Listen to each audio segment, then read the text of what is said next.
बिस्मिल्लाहिर्रहमानिर्रहीम। अस्सलाम वालेकुम। रब्बे करीम से दुआ है कि अल्लाह पाक हर मुसलमान को अपने हिफ्ज़ व अमान में रखे। तो प्यारे दोस्तों, आज की मेरी ये वीडियो बाथरूम के अंदर जो पाइपिंग वगैरह की जाती है, जैसे कि GI की हो गई या PPR की हो गई या PVC की हो गई, उसके मुताल्लिक है। तो ये तो हर बंदा जानता ही है, करवाता भी है ऐसे काम। तो बस मेरी आज की ये वीडियो इन कारीगरों की कारीगरी दिखाने के लिए है, जो कि जाके जगह जगह काम करते हैं। तो आप भी देखें और वीडियो को देख के अगर आपको अच्छी लगे तो मेरी वीडियो को शेयर भी करें, लाइक भी करें, कमेंट भी करें और साथ में मेरे चैनल को भी सब्सक्राइब करें। बेल आइकॉन को भी दबा दें ताकि मेरी हर आने वाली वीडियो आप तक पहुंचती रहे।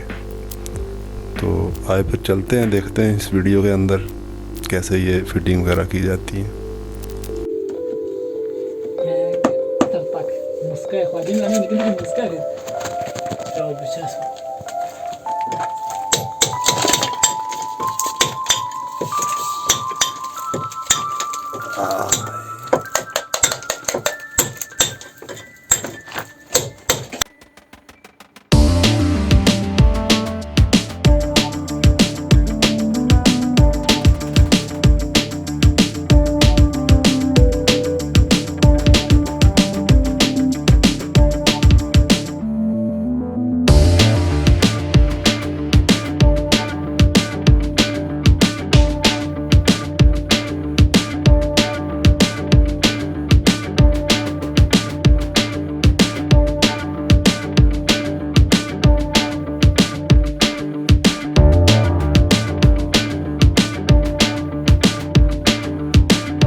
दोस्तों, अगर वीडियो आपको अच्छी लगी हो तो इसे शेयर ज़रूर करना, चैनल को सब्सक्राइब ज़रूर करना। तो फिर अलविदा कहने का टाइम तो आ गया, तो मिलते हैं फिर और किसी वीडियो के साथ। तब तक के लिए अल्लाह निगहबान।